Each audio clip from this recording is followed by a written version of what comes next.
Yeah. I like the idea ng Lpe. Bigla naisip ko, okay, so you take out heroes for flap. Siguro pina-force nila ang Brave Sports na mag-first pick Pakito at this point. And then sila yung kukuha ng mga heroes pa counter doon. Like the Popol and Koopa plus Eve. Your team So possible. Pakito nga. Yeah. And then sila ang magpa-Popol and Koopa. Yes. Yeah, I love how Lpe took out the free first pick on the Uranus. Yeah. So parang sobrang dali para sa Bren na sabing first pick Uranus, re-react kami. Yeah. I think this just gives us an insight into how deep really the playbooks are for both coaches. Yes. Panda versus Ducky na suot ang jersey. Ducky. Parang mali yata. So, Birds. suot ba ni Ducky yung kay Lasty? Siguro. Sana all. Sobrang close nila. Sobrang close no? Yeah. Not really advisable in this time of pandemic, but it is Bren Sports. Safe naman yan for sure. Yep. It's within their own facility. Bubble. Yeah. And of course, all hygiene and sanitary Popol na to. procedures. Popol Eve. Oh, Popol Claude. Interesting. What are your thoughts on the Claude? Why the early Claude? You want to take it out from Bren Sports? So, also, favorite yan. Pwede gamitin pares ni Aspect, pati na rin And Jake the Dog. Yeah. Okay, so medyo Flexi Diaz. Flexi Diaz, that's right. Also, ang Claude ay generally maganda sa mga Popol-based drafts. But Bren Sports, I think they will pick up Lancelot once again. Yeah, I see how that's possible. It's rather safe as well. Yeah. Again, this is the idea, and yeah, you're right, Wolf. Again, nanostra mo. They're trading out for the Eve pick. Eve Lance, definitely pwedeng gamitin ng Bren Sports. Baksha. Your team is picking. Okay. So they are already solving the Popol problem. Sinusolve na agad ng Bren Sports yung fact na may Popol sa side ng Lpe by having both Pakito and Baksha. Parehas flex. Hindi natin alam kung sino yung magiging tank sa parehas na heroes na to. But at the same time, they also answer Popol. Tapos, Pakito does not answer Popol. Not directly. Not directly. Baksha, in a way, pwede. But at the same time, yung Baksha kasi tinuhong niya parehas na Popol, pati na rin yung Claude. Some people will argue na okay yung Baksha laban sa Claude. I'd say it's a wash. It's neutral. I wouldn't say it is completely bad. We'll still see again if this is a side lane Claude or a jungle Claude. But yeah, the Barats, I love it to answer the Pakito. Napakaganda ng Barats dito kami not from Lpe. I liked also the fact that third pick ito. So already in-establish na ngayon ng Lpe na okay, sige, we're gonna make this Claude really shine by having and putting so much pressure sa Bren Sports sagutin itong Baksha na to. Yeah. I'm still thinking Alice and Chang'e as their Rebo choice para sa Bren Sports. And are you giving Lpe the same ultimatum ulit na parang dapat sagutin nila isa dito at least via the bans? Yeah, Your for sure. team is banning. Yep. And you're right, choke them out. Maybe they can even pick the other. Your team I honestly is thought na banning. maganda yung Farsa para sa Lpe, but I guess ang gustong ko rin yata ng Lpe dito is the Louis. The Louis on Arvs. Clutch. Arvs. Clutch yung comfort ni Arvs. And also yung Lunox, it's also a hero na parehas na teams ay pwedeng gumamit. So, with this, yung Lpe, kukunin nila either for their fourth pick for sure. At least to give to Arvs. Yeah. And with that being said, medyo mystery pa rin kung sino ang core nila na totoo, ang jungler. Because again, we know Jake the Dog can also play a mean Claude. That's right. So, pwede nilang i-totally last pick yon yung hero na yon. Whatever it is. Posible rin na i-last pick nila ang mid-mage. Might be safer, I think. Especially, lumalabas may mga flex. So, pwede mag-Lunox yung Lpe. Your team is banning. So, they ban Kagura, Rebo special. Bren Sports insta-ban on the Valier. Ooh, I like it. Maganda nga naman ang Valier against Pakito. Pati na rin sa Baksha. Yeah. So, it's a very good ban coming out from Bren Sports. Very smart for both of them. Instant disengage ang isang Valir. Yeah. If ever. So, Lpe, now the question is, ano to, jungle ba to or yung mid-mage? I think you go Lunox. What? Your team is picking. Okay. So what did they pick? Harley! Jungle nga una. Jungle. So you go side lane, the Claude. Harley. Bren Sports, what will be their answer? Wolf, I wouldn't be surprised if gawin dito ng LP ang ginawa ng Bren via Lusty, tutulungan nila to, si Jake the Dog. That's right. Diba? Kaya they can really do that para maging free farm si Jake the Dog. Harley your space creator sa early stages. Now, Bren Esports, I'm thinking of somewhere along the lines of a Lunox para kay Rebo. Yeah. Tapos, actually, Roger or Lance para kay Carl Tizzy. Yeah. Lancelot okay, Roger Toll, both good choices I think at this point. Ling instead. Oh, Okay. they wanna go dive. At as Your expected, team is- the Chango. There's the Chango. Sayang, di kita napilit na magbigay ng isang dare kapag lumabas ang hero na ito. But definitely, Chango makes a lot of sense. Solid. Super solid pickup. LPE, I honestly feel na Lunox ang maganda yata. Maganda, hindi naman yata. Maganda para sa kanila team. But at the same time, gusto yata din nila ng instant na control doon sa Ling. Yung want that immediate burst. So along the lines of Louis or Lunox para sa ng LPE as their last pick. Or baka mag-go sila doon sa Sylvana route na ginagamit din ni Arvs. Yeah. O na pwede bang lockdown. Hold up. Kaja. It's neither. It's a combination.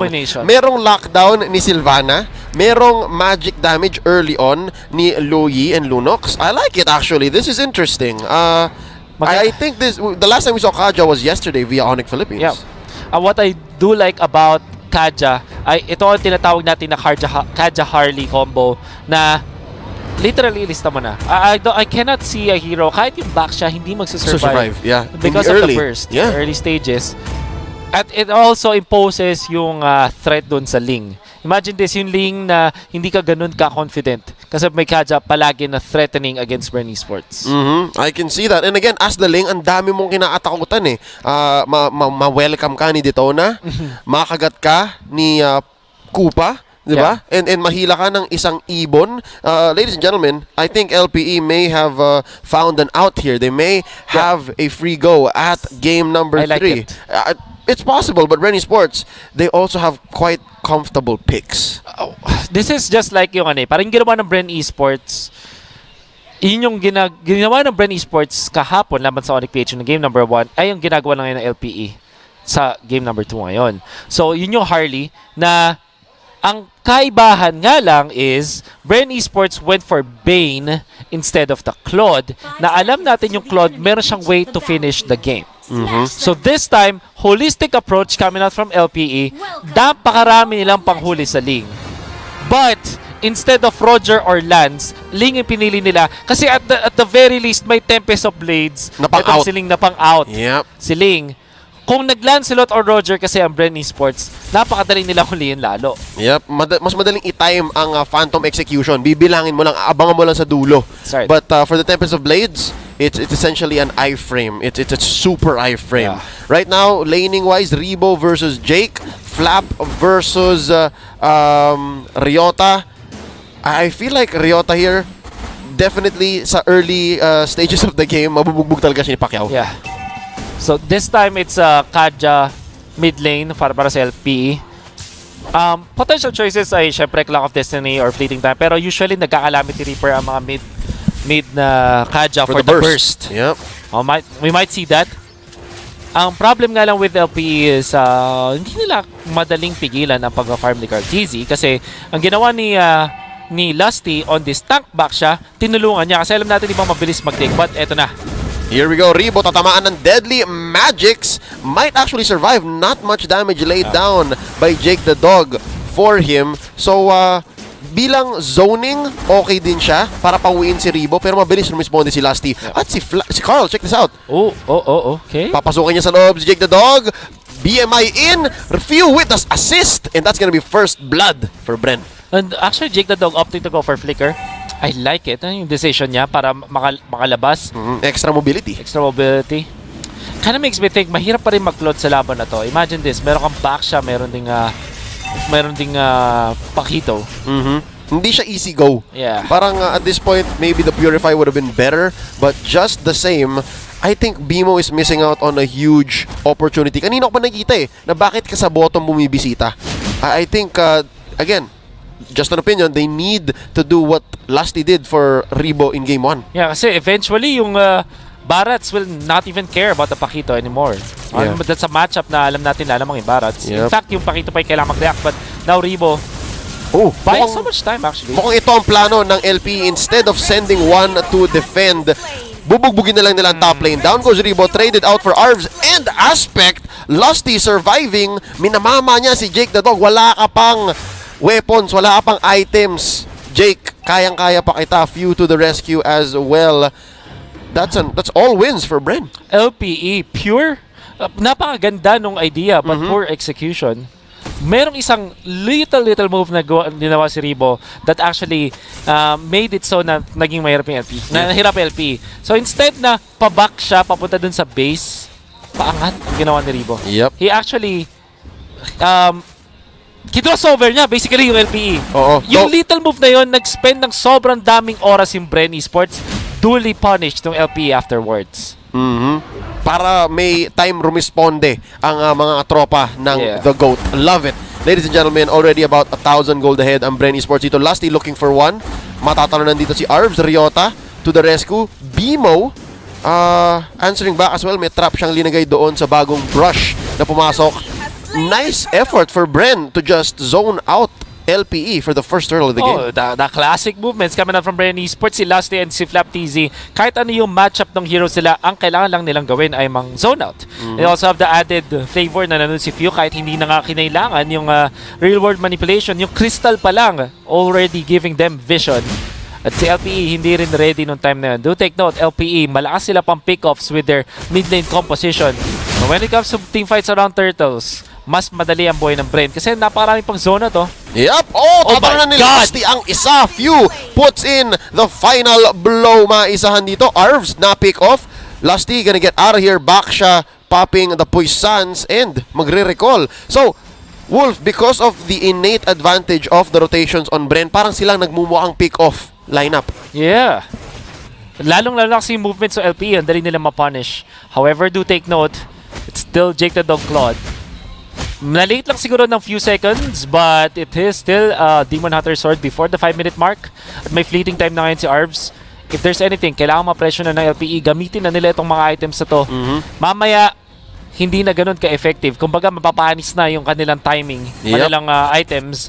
Kailangan na nilang gamitin ngayon. For now, masarap pa. Yes. Habang mainit, guys, kainin nyo habang mainit. Yan ang gustong gawin dito ni Aspect. Naku po, baka ma-outplay na naman sila ni Rebo. Let's see, Rebo.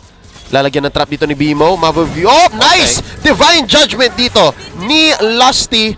Sasaluhin plus Deadly Magics. Yan ang sinasabi natin, Wolf, na kahit back siya, hindi ka magsasurvive. But to be fair, kinain ni Lusty lahat yun. Lahat yun kay Lusty lang. But I think it's one thing na sabihin natin pang soak ka ng damage, but also another thing na yung impact niya ay maganda para sa LPE kasi nakapag-push sila dun sa may bottom lane. Yeah, great conversion. Great conversion. Rebo, kahit pa meron siyang Meteor Shower, ang dami kasi pwedeng tumank, particularly si Popol. So they're still okay. Si Kupa. Si Kupa pala, also, sorry. Si Kupa na lang, para hindi mamatay si Bimo. Tama. That we're able to tank through that at nakapag-push sa may bottom lane. Question is, kaya ba nila convert sa turtle to? Currently, we are sitting at 100% turtles for Bren Esports. Lusty, gonna be baiting it out. Alam niyang hindi pa nakaposisyon si Carl TZ. Wants to get his purple first. And, Wolf, I like what Jake the Dog is doing here. Kanina dead lane yung top, tapos alam niyang medyo mainit na yung bottom, sumasagot na ang Bren. And hold up, Arvs! Nice pull onto one, Flap TZ, sabugan. Pero gandang sagot dito ng Bren. Real world manipulation plus Meteor Shower. Few gonna be punished here in the middle of the river. 2 for 3 ang palitan. Jake the Dog goes down. Lusty and Carl TZ left here for Bren Esports. 3v2. Lusty gonna go down. Mag-isa na lang dito ang Prodigy. What a turnaround to the turnaround. Mas maganda yung ginawa ng LPE. Mas marami sila nakuha kills. Bren Esports had hope kasi ang ganda nung combo ng mga knockups. Parang sabayang bigkas mula sa Bren Esports. Sunugan. But LPE, ang ganda nung second fight. Kumbaga may, di ba, may first blow yung straight jab nila. Tinalo nila ng hook. At yung hook na yun ang galing mula kay Jake the Dog dun sa likuran. May isa pa siya kasama nun Forgot who it was. But them combining together para makuha yung mga backliners. Rebo and Few, nagulat sila May nang likod and Ryota. Parang damage yata. But look at this. Flap TZ, sasaluhin ang Deadly Magics plus Detona's Welcome. And I think that was maybe a small miscalculation. Kinain habang naka-deadly magics. So Yeah. walang masyadong damage. Naka-survive pa si Pacquiao, hindi na knockdown. Yeah. And that means na ang Bren Esports makakuha na naman ng footing, makapag-farm ulit. OP, however, napaka-crucial nung fact na si Jake Tadog na sa likuran. Kaso nga lang, mas crucial yung kill ni Cartesi doon kay Jake Tadog. So, kung titingnan natin yung mga cores, hindi na to Cartesi laban kay Aspect. This is actually Cartesi versus Jake Tadog already. Yep. Aspect more on the pick-off na lang siya.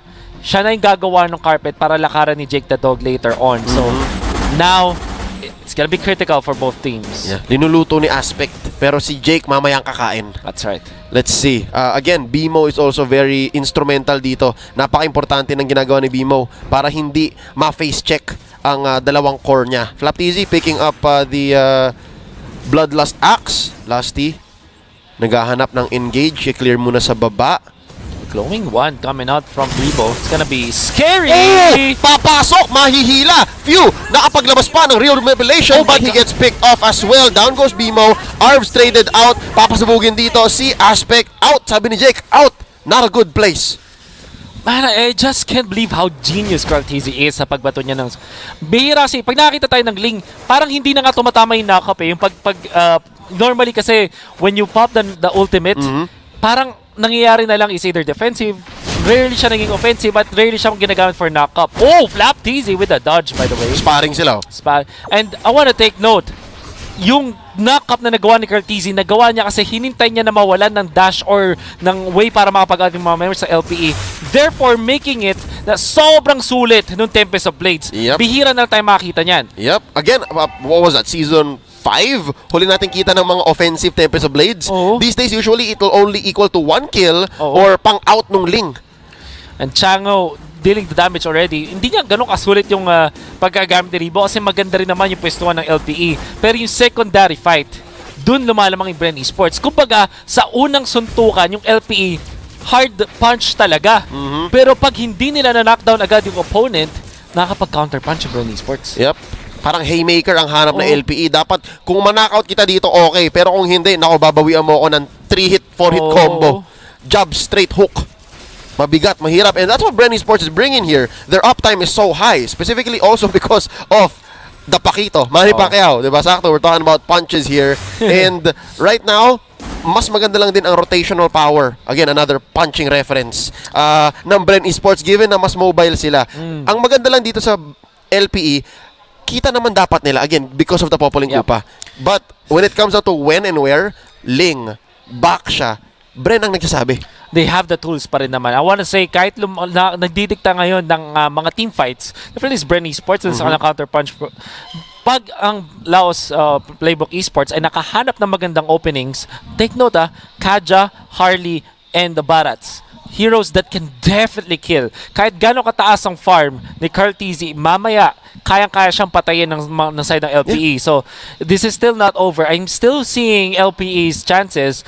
Bren Esports, kung tuloy-tuloy yung kanilang pag-counter punch sa LPE, if Cartesi plays this na perfectly na hindi nga siya ulit mahuhuli, yung the classic Cartesi na alam natin, this will be really good para sa Bren Esports. Yep, I agree. But I love how you brought up, Wolf, yung automatic -1s.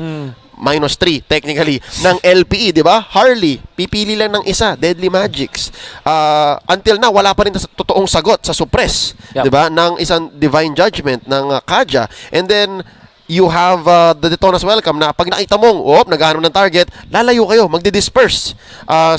Yeah, I agree. Definitely, right now, that's a possibility that the LPE gets a hold on the situation. And let's not forget, si Jake the Dog. Nagpapalakas. Yeah. I mean, madali mo siya ng mga about 30 seconds in the early stages. It won't matter so much. Sobrang bilis mag-flash farm ng isang Claude. And I wanna say LPE set him up for success din naman when it comes to the draft. Parang meron kang taga-saing at si Jake na lang yung kakain, kumbaga. Now, Bren Esports, they need to be wary of these timings. In fact, yung Bren Esports naman maganda naman yung kanilang execution so far.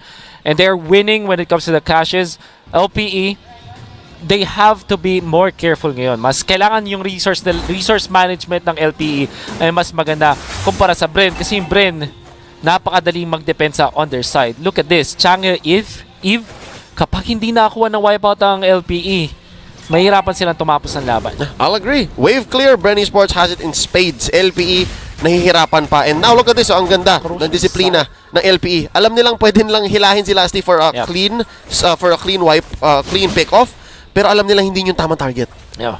Gonna have to look for the proper timing. Oh, double Athena's picked up by Bren. Dami ng shields. Lasty and Flap, sabi nila kuha tayo ng anti-magic. Anti-arbs, anti-aspect. Anti-arbs, anti-aspect. The burst is gonna be there. Riota naman, nagpapako natin. So naturally what you get from the Barats. So, Lord Dance ang mangyayari. The 10-minute mark. Hanapan sila. This is still a level 1 Lord. I'm wondering, it's Bimo and Riota. Pareho silang may Cursed Helm. So, ang gusto nila, pareho. Meron din silang passive way to clear waves. Definitely understandable. And look at this Jake the Dog. Man, pasimple lang. Baka kaya niya itong kunin, ha? He can. He actually can. Ooh. So quick. Nasa wala tumatangkay, so marireset. I think Jake nakuha na ng stacks. At nagpaparinig lang sa Bren Esports. Sabi nila, oy, kinukuha namin to, kailangan nyo mag-react. Okay, Kupa gonna go down. So at least alam nila, for a few seconds, no pun intended, walang real-world manipulation. So I think this is a great time for LPE to try to go for more than just a pick-off. At least 2. Oh, look at that. Bren Esports really paving the way para makapag-farm si Cartesi ng konti. Nagharap sila ng gulo somewhere. Windtalker na for Cartesi. I like this item kasi hindi naman din ganun ka daling i-burst na mga members ng LPE. So, going for the long route, more attack speed and syempre movement speed. Panghabol. And the spread damage. Spread damage, and that's also true. Titingnan natin mala naman sa Bren Esports. Ooh. They check into that bush with the Eve, with the crystal, yeah. Ang ganda nung pagkaalagay ni Few doon. Kahit si Lasty pumasok na din eh. That's pulling doubles. Ang Arvs papasukin. Humihila isa. That's gonna be -1. Few. They're trading for Arvs. Now, in comes another. Babawasan si Lasty. Okay, 2 for 1 ang trade. 2 for 1 ang palitan. Makahanap pa ba ng isa dito ang LPE Riota? Kumaagat si Flaptizi. Hindi lalaban. That's going to be Jake the Dog. Sabi niya, guys, call ko dito, Lord tayo. Picture this, si Arvs. Parang siya yung sundalo na hindi niya, siya yung cover fire. Siya yung susugod. Sige, magpapabaril na ako guys. Basta kayo na bahala. Tiniis niya yung skills ni Few para makapasok at makapag-divine judgment. And eventually, LPE was able to get the advantage. At ngayon, na-force yung flicker kay Flaptizi. Lord ang target ng LPE. Yep, this is the Thomas welcome effect. But look at this from the back lines. Cartesi, Tempest of Blades na naman. Isang offensive. Tempest of Blades, but Jake the Dog makes him pay. What a punish. And right now, nice knock-up. Double uppercut, equaling a double for Bren Esports. Babagsak si Jake the Dog dito. And right now, Arvs looking for another. Isang malupit. Ring! Isang malupit na ring of punishment. Nanakaw pa yung Lord. Flaptizi, sasabog ba siya dito? I think it's done. You know what, Wolf? All the more worth it. Riota na lang ang natitira. Manage the waves. Wait for Lord. Oh my God! LPE, biglang sila pa yung nakakuha ng Lord na yun. But, I wanna say, Bren Esports, sinugal na nila. Cartesi says, okay, sige, ako nakabala, kailangan ko sumugal. Kasi maganda na yung move ng LPE. They were able to just take 2 kills kay Lastic para kay Few. And we'll see that in the replay for sure. Yung impact nito. This instant replay is brought to you by Oppo A94. Experience gaming at full speed with Oppo A94. Get yours now for only 13,999. Cartesi onto the backlines. Sinugal na lang. Nakakuha ng isang kill pero hindi niya napatay si Aspect kasi may Cyclone Eye na saktong-sakto. And the punishment was there. Arvs gets the kill onto Cartesi and will do another MVP-esque play with this one. Sabi niya, sige, ako na bahala. And Few was able to just put him so low. Kaso walang retry on both ends. Arvs with that. Alam naman natin masakit na yung hampas dahil dun sa passive ng isang Kaja. And that's what you get with a mid Kaja, not a support Kaja. That's the mid Kaja. But right now, Cartesi smells another goes for the my God! Pero sobrang sakit na ni Jake the Dog. Hinaagat niya na lahat sa Bren Esports. Papabagsain niya dito si Cartesi again. Just about to find his groove. Sabi ni Jake the Dog, easy ka lang, nag-champion ka na. Kami naman. And right now, LPE about to knock on Bren Esports' door. Sila pa talaga. Although there's a very good defense coming out from Bren Esports. May Changa, may Eve. So, defense is there. I wanna say, katulad nung sinabi natin kanina, Leo, hindi pa rin talaga safe kay Cartesi. Kahit gano'ng karami pang farm, kahit ang lamang ang gap niya kay Aspect ay 3 items. When it comes to team fights, kaya niya mag-ingat. Yeah. You have so much punishment coming out from LPE. Yeah. No, kayang-kaya din talaga until the end. So, this is definitely a game na kailangan mag-ingat on both teams. Para naman sa side ng LPE, ang ganda ng mga ideas nila dito. I think their executes are so good. It's just that yung Bren Esports ay nakakasagot din naman. Do take note. But in the last few minutes of the match, you're gonna have to give it to LPE.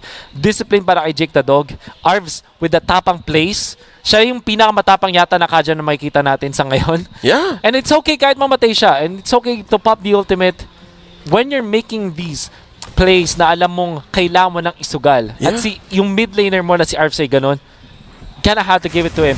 Dalawa pa lang item niya, Fleeting Time and Calamity Reaper, but That's all he needs. Exactly. That's all he needs. tapang lang talaga eh. Parang sige, Puso ang guys, puhunan. Puso ang puhunan. Puso ang puhunan ni Arvs dito. And again, gotta throw back to his play with the Ring of Order. Na-punish ang Bren dahil ginamit na nila lahat. Yeah. So, posible pa rin pala para sa LPE na i-bait din ang Bren. Kasi kanina si Bren pa ang naghahanap ng, pick off nyo to, pick off nyo to. Ito si Flap, ito si Lasty. Pero sabi ng LPE, hindi, antayin nyo. Meron din kaming ibabato sa inyo. That's right. Wow. Can't believe that we're seeing this from LPE. Kailangan na kailangan nila yung pagkapanalo na to laban sa Bren Esports because of Skid. But at the same time, Bren Esports, kailangan din nila ng recovery. And, nasabi mo na nga, di ba, gigil ang Bren. They suffered a loss yesterday and it was a sweep. So I think LPE can actually take advantage of that emotional state right now.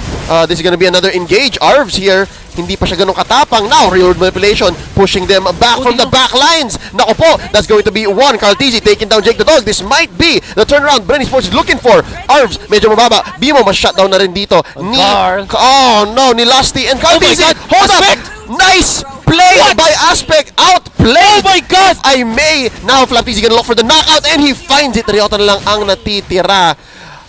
Signs of life from LPE. Pero, medyo nag-overstay yata doon si Aspect. Not much he could do. Again, Flaptizzy smelled blood. What happened there was LPE already, sabi natin kanina na pag may round 2 yung laban, dun sila lugi. Ngayon, Ryota cannot defend against 4. Stuck, yes, he is. By the way, gusto i-take note kanina si Bimo, gamit yung kupa, fully na-tank niya yung Meteor Shower. But LPE, unfortunately, nagamit na ni Ryota already in Detona's Welcome. Bago pa magsimula yung laban, na-purify lang yun. Kaya nga naman, nung dumating na si Carl Tizzy, sobrang confident na niya. Alam na niya na meron na siyang way para manglikod. Yep, and essentially, LPE, again, the story here is they might have overstayed. Kasi kapag after round 1, pag linabas na nila lahat, wala na silang maibabawi except for when it comes to outplay. So yun, medyo nakita tayo ng moments of brilliance from Aspect. Yeah. Pero yun nga, meron pa si Flap eh. I wanna say, the next power spike para sa Bren Esports, ganito yan eh, di ba pag nagkakaroon ng tug of war, na palitan ng ganito, the biggest power spike is kung sino yung mauuna sa Winter Truncheon at kung kailan yung timing na yun. This time para sa Bren Esports, perfect dahil nakuha na ni Reba yung Winter Truncheon niya.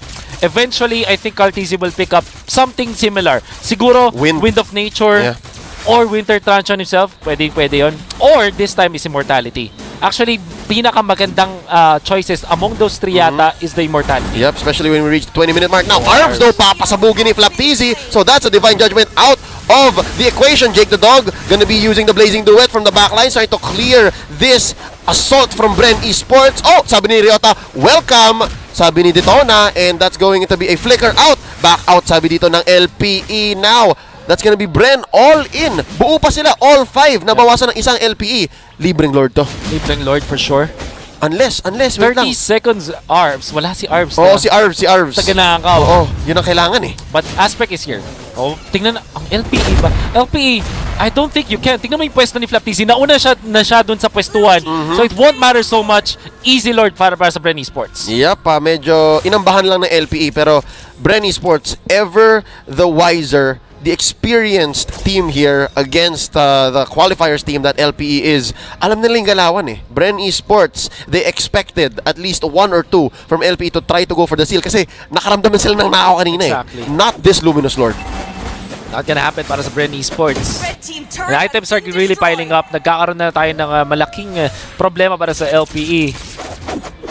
If we do find yung mga magandang pwesto mula kay Jake the Dog, which actually he is doing great. Capable, yeah. Capable Nakahanap talaga. siya eh. Kaso may mga items talaga na magiging checkmate na. For example, No go. sobrang dami ng Winter Truncheon sa side ng Bren Esports. Mawawala na ng impact dito si Jake the Dog. Yeah. Eh lalo ngayon, buhay lahat ng battle spells ng Bren. Pati ult. So this is going to be an Look at that. all-out engage. Down goes Arvs. Napakaganda ng real world manipulation sa entrance pala ng base ng LPE. Hindi niya man lang pinasok. Alam niyang equal -1 agad yon. Bottom lane gonna go down here. Welcome ni my Detona. God. Nice use of the Winter Truncheon again. Wolf ni Nostra mo na. Nabawasan ng isang ult ang LPE. They're counting their eggs here. There are only so many things they can do left. Nako, that's gonna be Blazing Duet. Nabilangan na Jake the Dog. Alam niyang wala ng ult from the backlines. Nice use of BMI. Rebo with the meteor shower clearing the waves. I think LP still has this nice defense. I think we'll live to see another day or so, another minute. But few. Dalawang outplays yung ginawa niya. Nung inabol na siya doon ni Arvs na nag-flicker din, hahabulin na sana siya, tamang galaw lang, and then flicker out, tapos instantly real world manipulation, punishing Arvs. Tapos nag-Winter Truncheon to control, and last nilakad lang! Isa pa! Real world manipulation sisimulan dito ang team fight. Gonna be Blazing Duet less. Nako yan, napapasok na siya! Nabilangan!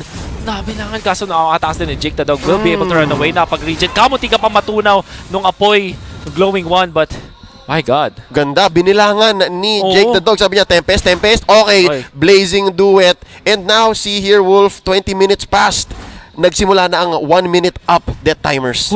It's gonna be scary. 21 minutes into this game. Pwede na mag-CR si Lasty, tas maghugas ng kamay, at least 30 seconds. So yan, bilang na bilang. Gonna have to take note, Jake the Dog is doing wonders for his team. Hindi na siya nag-Queen of Nature muna. Queen's Wings, Breastplate, sabayang bigkas.